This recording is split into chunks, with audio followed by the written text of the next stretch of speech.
우리 교회는 5월 마지막 주를 부부 주일로 지키고 있습니다. 오늘은 행복한 부부에 대해서 생각해 보려고 합니다. 어떤 부부가 행복할까 매우 궁금합니다. 미남, 미녀일까? 돈이 많은 부부일까? 공부를 많이 한 부부일까? 높은 직책을 가진 부부일까? 법관이나 사자 들어간 부부일까? 이 모든 것은 가진 부부가 행복할까? 답은 아닙니다. 이건 우리가 다 알고 있어요. 이렇다고 해서 부부가 행복한 것 아니에요. 그러면 어디에 부부의 행복이 있을까 하는 것입니다. 어떤 목사님의 말씀입니다. 부부의 행복의 조건은 첫째, 몸이 함께 있는 부부는 행복합니다. 둘째, 마음이 함께하는 부부는 행복합니다. 셋째, 신앙으로 함께하는 부부는 행복합니다 라고 말씀하는 것을 들었습니다. 그렇다면 세상 사람들은 행복의 조건을 뭐라고 그러는가? 세상 사람들이 말하는 행복의 말들입니다. 남편이 분노할 때 맞서지 마라. 아내의 좋은 점은 자주 칭찬해 주어라. 밖에서 돌아온 남편에게 첫말을 조심하라. 아내의 생일이나 기념일을 메모하여 기억해 두어라. 남편의 호주머니를 뒤지지 마라. 아내의 실수가 남편에게도 책임이 있음을 인식하라. 남편을 존경하며 반주 한 잔 대접할 줄 아는 아내가 되라. 이건 세상의 기준이라고 그랬어요. 아내를 사랑하는 마음으로 항상 아껴 주어라. 남편이 좋아하는 음식에는 늘 신경을 쓰라. 퇴근 후 1차, 2차 들리는 것은 가정불화의 시초니라. 남편의 의복에 때가 묻은 것은 아내의 책임이다. 남편의 말투가 거친 것은 아내의 책임이다. 자기 남편과 자기 아내를 남과 비교하여 말하지 말라. 도박은 도둑질과 같다. 건전한 일거리를 찾아라. 따뜻한 한마디 대화가 자녀에게 미래의 꿈을 준다. 부정한 부업을 경계하고 잘 사는 이웃을 부러워 마라. 여가 있는 생활과 부부만의 생활을 자주 가져라. 아내는 밝은 표정, 남편은 애정이 담긴 눈길을 보내라. 즐거운 대화는 많이 하고 언짢은 얘기는 짧게 하라. 지나간 과거를 교훈 삼아 밝은 내일을 설계하라. 이렇게 말을 했어요. 뭔 말인지 알아들었어요? 20가지나 말해드렸는데 이게 세상 사람들이 이렇게 하면 행복하다는 거죠. 이런 것은 복잡하고 모두 행하지도 못합니다. 자기도 행하지 못할 일들을 다 적어놓은 거예요. 그리고 자신의 마음과 성품과 행동이 변하지 않으면 이런 것들이 하나도 지켜지지 않습니다. 자신의 분노가 일어나면 화가 나서 막 말을 하는데 이런 것들이 지켜져요? 안 지켜집니다. 그래서 이런 것들이 행복의 조건이라고 인터넷에 올라와 있는데 틀린 얘기입니다. 인터넷에 있는 글을 여러분에게 읽어드린 것입니다. 진짜로 행복한 부부가 되려면 자신을 죽이고 성경 말씀대로 살면 됩니다. 그러면 모든 단점이 고쳐지고 장점만 많아집니다. 즉 마음이 변하고 성품이 변해야 합니다. 그러면 행동도 변합니다. 마음과 성품이 변하는 것이 행동으로 나타나야 자신도 행복하고 배우자도 행복하게 살 수 있습니다.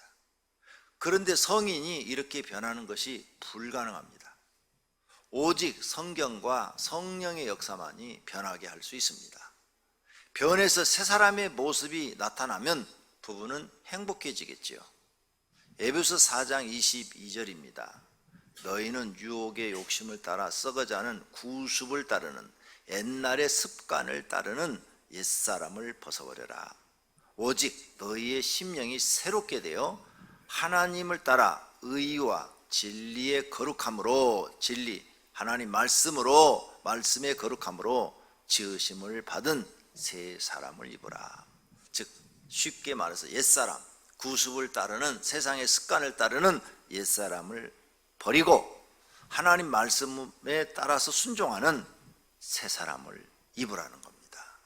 그러면 너희는 마음도 변화되고 생각도 변화되고 행동도 변화돼서 행복한 부부가 될 수 있다는 겁니다. 다시 말해서 예수 믿고 새 사람이 되어야 한다는 것입니다. 교회를 다니고 하나님을 믿는 것은 옛사람, 잘못된 그 옛사람을 버리고 새 사람이 되려고 다니는 것입니다. 골로새 3장 9절에 너희가 서로 거짓말을 하지 말라. 옛사람과 그 행위를 벗어버리고 새 사람을 입었으니 이는 자기를 창조하신 이의 형상을 따라 지식에까지 새롭게 하심을 입은 자라고 말씀합니다. 세상 지식 버리라는 거예요.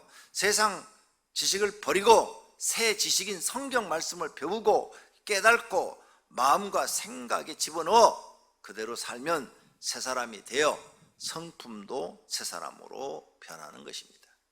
그래서 하나님의 말씀과 성령의 역사로 새로운 성품으로 거듭나는 것입니다. 갈라디아서 5장 22절 말씀처럼 변합니다.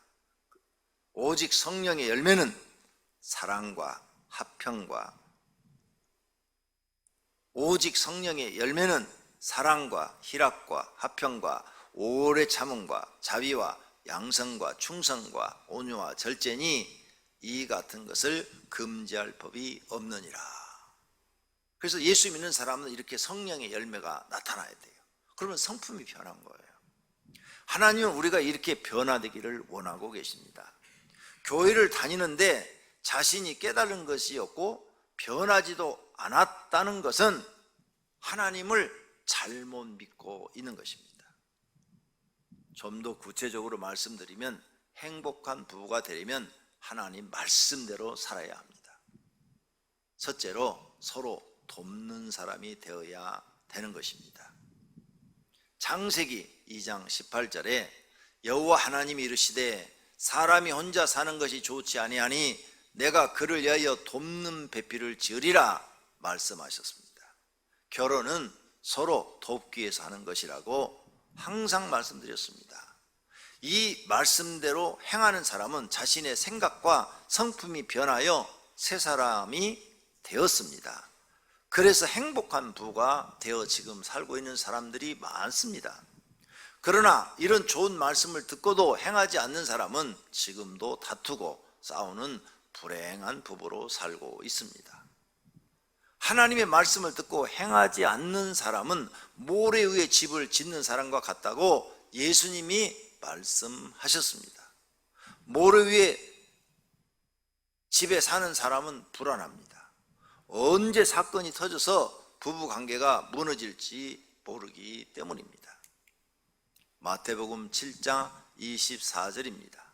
그러므로 누구든지 나의 이 말을 듣고 행하는 자는 그 집을 반석 위에 지은 지혜로운 사람 같으리니 비가 내리고 창수가 나고 바람이 불어 그 집에 부딪히되 무너지지 아니하나니 이는 주추 반석 위에 놓인 까닭이요 나의 이 말을 듣고 행하지 아니하는 자는 그 집을 모래 위에 지은 어리석은 사람과 같으리니 비가 내리고 창수가 나고 바람이 불어 그 집에 부딪힘에 무너져 그 무너짐이 심하니라고 말씀하고 계십니다. 그러므로 하나님의 말씀을 듣고 행하지 않는 사람, 그 사람은 모래 위에다 집을 지은 사람이니까 그 집은 언젠가 무너진다 그 말입니다. 하나님의 말씀을 들었으면 행해야 됩니다. 그래야 자신이 변화됩니다. 내 자아를 죽이고 하나님 말씀대로 살아야 변화가 일어나는 거지, 내 자아를 죽이지 않고 말씀대로 살지 않으면 교회를 1000년을 다녀도 변화가 일어나지 않습니다.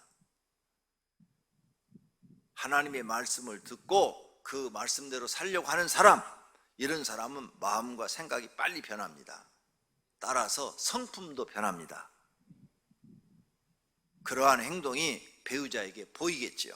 그러면 배우자는 내 남편이 교회를 다니더니 달라졌어, 내 아내가 교회를 다니더니 달라졌어, 좋은 성품으로 변화됐어, 이러면 당연히 행복해지는 겁니다. 그런데 내 남편이 교회를 다니는데 하나도 안 변했어. 옛날 그 못된 성질 그대로 가지고 있어. 그 습관 그대로 가지고 있어. 그러면 그 집은 행복이 없지요. 불행해지는 것입니다. 자신이 하나님 믿고 얼마나 새로워졌는지 생각해 보십시오. 자신이 배우자인 남편이나 아내를 얼마나 도와주었는지를 생각해 보십시오. 내가 결혼해서 살면서 내 남편을 많이 도와줬다면 그 아내는 말씀대로 잘 산 것입니다. 남편이 아내를 많이 도와줬다면 그 남편도 말씀대로 산 것이에요. 이런 사람들은 틀림없이 행복할 것입니다. 배우자는 행복을 느꼈을 테니까요. 그러나 전혀 아내한테나 남편한테나 내가 도움이 되지 못했어요. 오히려 불편하게만 했어요. 속만 썩였어요. 화만 냈어요. 짜증냈어요. 일만 저지르고 다녔어요. 그렇다면 그 배우자는 지금까지 불행하다고 말할 것입니다. 아니면 나는 중간이야. 나는 속도 안 썩이고 돕지도 못해서 중간이야. 이런 사람도 있어요. 아무것도 도움을 주지도 않았고 도움을 받지도 않았다고 해도 배우자는 불행하다고 생각합니다. 중간은 나쁜 쪽이에요.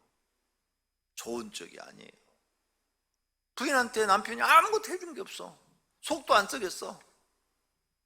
그러면 부인은 아이고 내 남편 괜찮은 사람이 이렇게 말할 줄 알았죠? X입니다. 아무 데도 쓸모없는 사람이야 이렇게 말합니다. 반대로 아내가 남편을 아무것도 도와주지 못하고 속도 안 썩였어요. 중간이야. 그러면서 남편은 아내가 아무 쓸모없는 사람이라고 말할 것입니다. 성경에 부부란 돕는 배필로 창조되었다는 것을 잊지 마십시오. 이것이 성경이고 진리인 것을 기억하십시오. 그렇다면 이제부터 부부는 받으려 하지 말고 돕는 것이 먼저입니다. 이 돕는 것이 이웃사랑입니다. 이웃사랑을 어디서부터 할 겁니까? 불쌍한 거지한테는 잘 도와주면서 내 아내는 도와주지 않아요. 당신 일은 당신이 알아서 다 해. 그게 이웃사랑입니까? 내가 교회 와서 성경을 배웠으면 가장 먼저 실천해야 될 곳이 내 가정입니다. 가정에 가서 실천을 해서 이웃사랑을 내가 실천해야 되는 거예요. 내 배우자부터 돕고 내 부모나 자녀부터 돕고 그러면서 모르는 사람도 도와야지. 집에 가면 속만 썩이는 사람이 바깥에 나가서 돕기만 하고 다닌다면 그건 위선자입니다. 하나님이 원하는 사람이 아니에요. 성경을 잘못한 거죠. 하나님 잘못 믿고 있는 겁니다. 돕는 배필로 지었는데 이 돕는 것이 뭐냐? 이웃사랑이에요. 이웃사랑. 그걸 내가 실천하는 게 돕는 거예요. 그러니 하나님이 얼마나 창세기에서부터 사람을 창조할 때부터 이웃사랑을 말씀하고 계십니까? 너는 돕는 배필이 되라 그랬으니까 네 가장 가까운 사람부터 도와주는 사람이 되라. 너는 왜 속삭이는 사람이 되느냐? 돕는 사람이 되라. 그게 이웃사랑 아니냐? 그래서 이웃사랑을 이렇게 강조하고 계시는 거죠. 누구에게도 받으려 하지 말고 피해도 주지 말고 돕는 사람이 되십시오. 하나님이 원하는 사람은 바로 이런 사람입니다. 남을 도우려는 사람, 남한테 피해는 하나도 주지 않는 사람. 로마서 13장 10절입니다. 사랑은 이웃에게 악을 행하지 아니하나니 그러므로 사랑은 율법의 완성이니라. 와, 사랑은 이웃에게 악을 행하지 않는데요. 가장 가까운 이웃이 누굽니까? 부부예요. 부부. 그래서 부부는 아주 둘이 사이가 좋으면 무천이야. 천수가 없어. 천수가 없을 정도로 좋아. 그런데 사이가 나빠지면 무천이야. 남남이야. 서로 모르는 사람이야. 그 무천이라는 말이 이렇게 두 가지 용도로 써먹어요. 아주 가까웠을 때 천수가 없을 정도로 하나인 것처럼 좋고, 멀어지면 무천, 서로 모르는 사람처럼 멀어지는 거고. 그러므로 창세기 때부터 하나님은 사람들에게 무엇을 강조해요? 이웃사랑을 말씀하고 있는 겁니다. 창조했을 때부터 이웃사랑. 이웃에게 악을 행하지 마라. 너는 네 가정의 부부에게 절대 악을 행하지 말고, 부모나 자녀한테도 악을 행하지 말고, 또 주변에 있는 형제들에게도 악을 행하지 말고. 그래서 이 악을 행한 걸 첫 번째로 거기에 등장하는 게 누구냐? 가인이에요. 가인이 형제한테 악을 행해서 동생 아벨을 죽여버렸잖아. 이 이웃사랑의 법을 어긴 거야. 그러니까 하나님이 어떻게 해요? 저주받아서 평생 유리하는 자가 되게 만들어버리잖아요. 그리고 그의 후손도 저주의 후손이 되게 만들어요. 이웃사랑을 실천하지 않으면, 여러분 가정을 여러분이 돕는 자가 되지 않는다면, 여러분은 여러분 가정을 불행하게 만드는 장본인이 되는 것입니다. 이게 성경의 진리예요. 그러므로 여러분이 이웃사랑을 정말 잘해. 네, 배우자한테도 잘하고, 부모한테도 잘하고, 자녀한테도 잘하고, 형제한테도 잘하고, 또 친구들한테도 잘하고. 그러면 이건 뭐예요? 모든 율법의 완성이니라. 이 말씀의 뜻이 이해가 됐어요? 로마서 이 사도 바울이 이 말을 쓸 때 너 율법의 완성이 뭔 줄 알아? 십계명 다 지키는 게 뭐 율법의 완성인 줄 알아? 너 십계명 다 지켰어. 집에 가서 맨날 부부간에 싸우고 그래? 부부 배우자 속이나 썩이고 그래? 그럼 너는 성경을 깨달지 못한 사람이라 그 말이에요. 율법이 뭔지도 모르고 있는 사람이라는 거죠. 율법의 완성, 이제 아셨습니까? 이웃사랑을 실천할 때 너는 아무한테도 피해를 안 주고 모든 사람한테 도움 주고 유익한 사람이 되니까 이 사람은 사랑을 실천하는 사람이에요. 이런 사람은 뭐예요? 율법을 완성한 사람이라. 할렐루야. 두 번째로 의무를 다해야 부부가 행복합니다. 오늘 본문에 고린도전서 7장 3절입니다.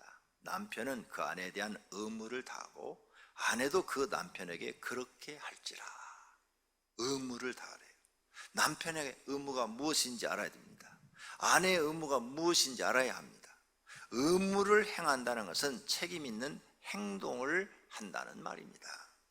의무를 이행하려면 자신의 직책이 무엇이고 그 직책에 대한 책임을 져야 의무가 이행이 되는 거 아닙니까? 남편의 의무가 있어요.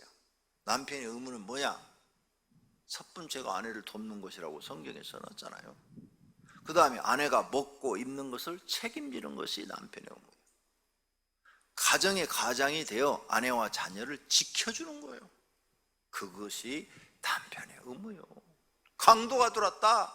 남편이 나 살자고 도망가면 안 되고, 나는 죽을지언정 강도를 붙잡고 나를 죽여라 그러고 부인하고 애새끼들한테는 빨리 도망가라 그렇게 해서 꽥 하고 뒤지는 것이 남편의 의무예요.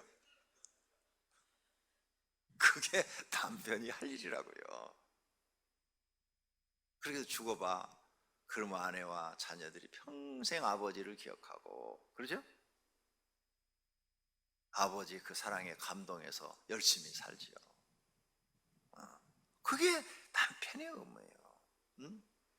그런데 아내와 자식을 버리고 나 혼자 편히 살겠다고 도망가 버리면 그게 무슨 남편이요? 길거리 아저씨만도 못하지. 그 다음에 남편의 의무는 아내와 자녀를 편안하게 해주는 겁니다. 이렇게 행동하는 것이 사랑하는 것입니다. 이런 것을 안 하면 가정을 불행하게 하는 남편이 되는 것입니다. 아내의 의무도 있어요. 남편을 돕는 거죠. 남편을 돕는 거예요. 남편을 존중하고 사랑하고 순종하는 것입니다. 남편과 자녀가 집안에 들어오면 편안하게 살도록 집안일을 잘하는 것입니다. 가정의 형편에 맞게 벌어다 준 돈으로 잘 그 돈을 쪼개서 살림을 꾸려나가는 것입니다. 이렇게 행동하는 것이 남편을 사랑하는 것입니다. 이런 의무를 안 하면 남편을 불행하게 만드는 것입니다. 자신의 위치를 깨닫고 의무를 다하는 것이 사람이 할 일인 줄로 믿습니다. 세 번째로, 행복한 부부가 되려면 서로 사랑하고 사랑과 순종을 해야 합니다. 남편들이 해야 할 일은 성경대로 행동해 보는 것입니다. 에베소 5장 25절입니다. 남편들아, 아내 사랑하기를 그리스도께서 교회를 사랑하시고 그 교회를 위하여 자신을 주신같이 하라. 무슨 말씀이냐? 예수님이 십자가 위에서 우리를 위해서 못 박혀 죽으신 이유는 우리를 살리시기 위해서, 우리 영혼을 살리시기 위해서 죽으신 거예요. 그래서 교회가 만들어진 거예요. 그러니까 네가 아내를 그렇게 사랑한 거예요. 네 목숨을 줄 정도로 희생을 해라, 아내를 위하여. 그래야 네가 아내를 사랑하는 것이다, 그 말이에요. 에베소 5장 28절도 이와 같이 남편들도 자기 아내 사랑하기를 자기 자신과 같이 할지니 자기 아내를 사랑하는 자는 자기를 사랑하는 것이라. 내 몸뚱아리 사랑하듯이 아내도 사랑해 주라는 거예요. 억지로라도 이런 말씀에 순종을 하려고 해요. 억지로 하기 싫은데도 막 억지로 하다 보면 자신도 모르게 자신의 마음과 생각이 변화되었다는 것을 느끼게 됩니다. 그렇게 느낌을 계속 상대방한테 주면 배우자도 고맙고 행복하다고 말을 합니다. 아내들도 성경대로 해보는 것입니다. 처음부터 잘 되지는 않겠죠. 근데 성경 말씀대로 하려고 노력을 하는 거예요. 베드로전서 3장 1절에 아내들아 이와 같이 자기 남편에게 순종하라. 이는 혹 말씀을 순종하지 않는 자라도 말로 말미암지 않고 그 안의 행실로 말미암아 구원을 받게 하려 함이니. 이란 말씀이 있어요. 아내들아 자기 남편에게 순종해봐라. 잘 안 돼. 그래서 순종하려고 노력해라. 자꾸 노력하는 그 모습을 남편한테 보여라. 그러면 남편도 내 아내가 교회 가더니 순종하는 사람으로 바뀌었네, 이러면서 달라지기 시작한다, 그 말이죠.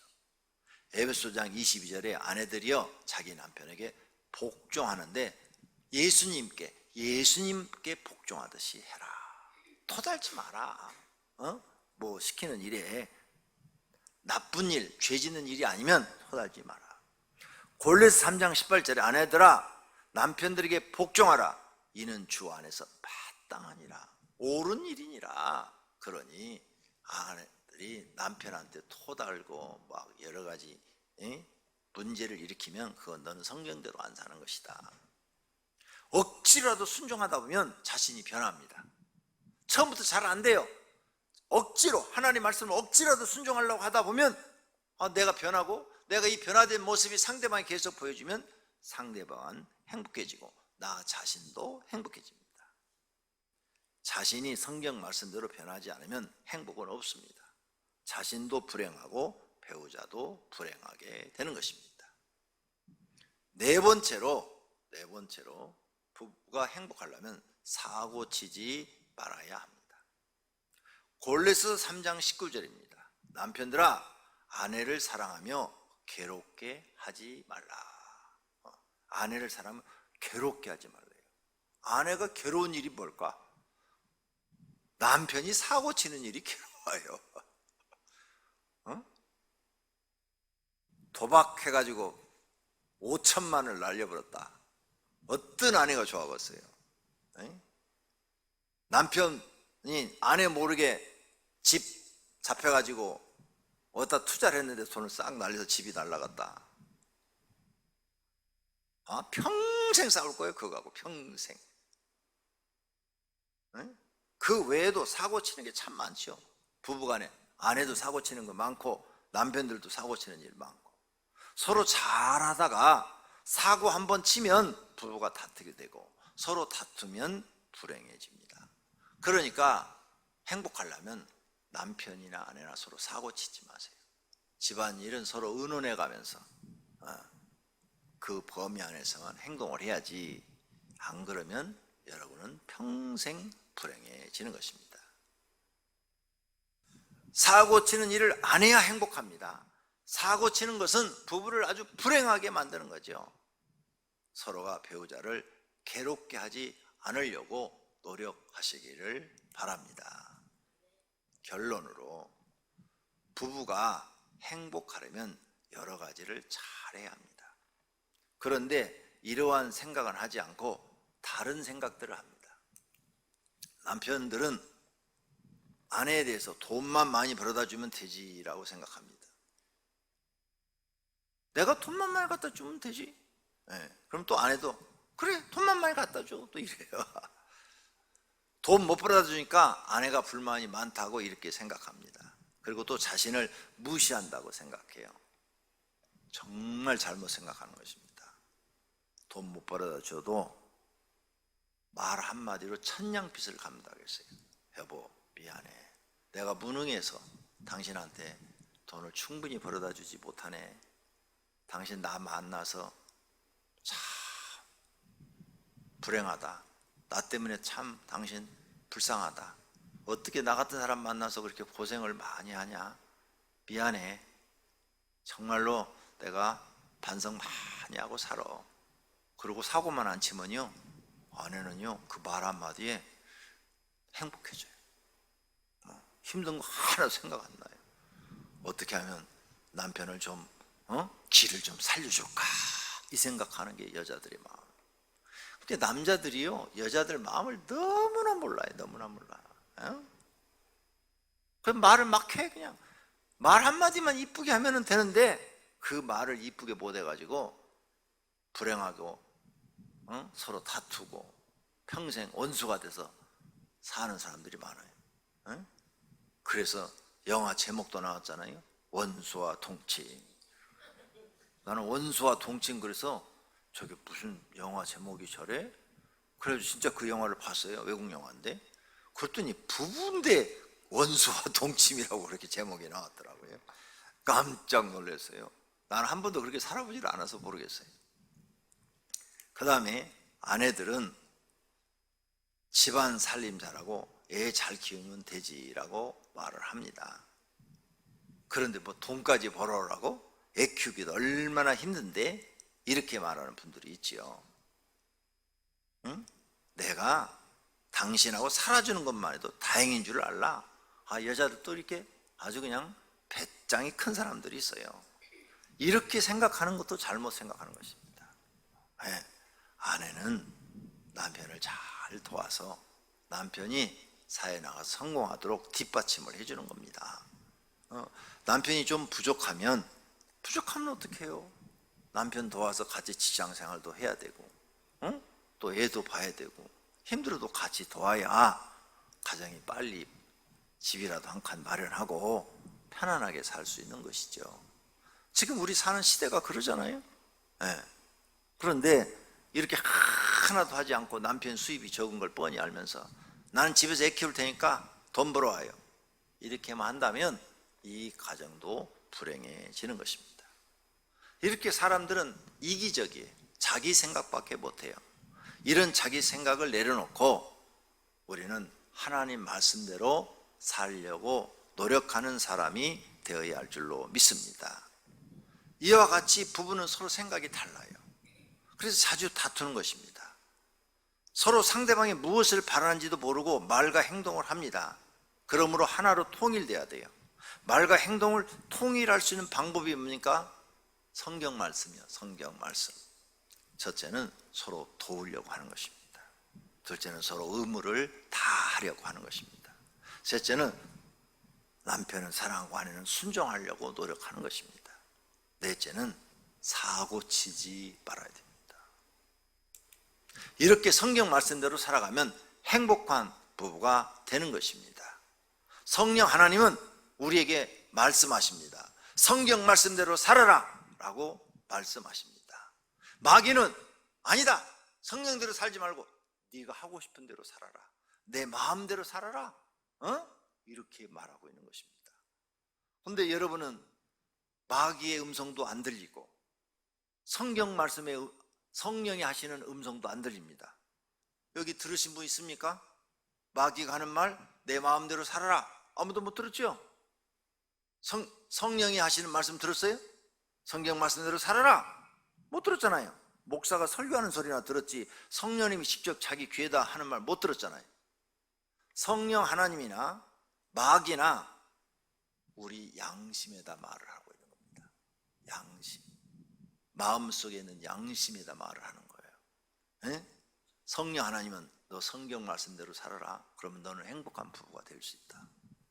마귀도 우리 마음에다 말을 하는 거죠. 네 마음대로 살아. 무슨 성경대로 살아. 그냥 네 하고 싶은 대로 살아. 마누라가 별거요. 바꾸면 되지. 타이어 바꾸듯이. 이렇게 마귀가 마음에 부채질을 하는 거죠. 근데 그대로 살면 어떻게 돼요? 자기도 불행해지고 가족도 다 불행해지는 거죠. 그래서 우리는 성경 말씀대로 살아야 돼요. 성도님들은 이제 중앙에서 선택을 하셔야 돼요. 누구의 말을 들으며 내가 살까? 마귀 말을 들으며 살랍니까? 성령 하나님 말씀을 들으며 살랍니까? 성령 하나님 말씀을 들으며 살기를 축원합니다. 모두가 행복한 부부가 되시기를 축원합니다.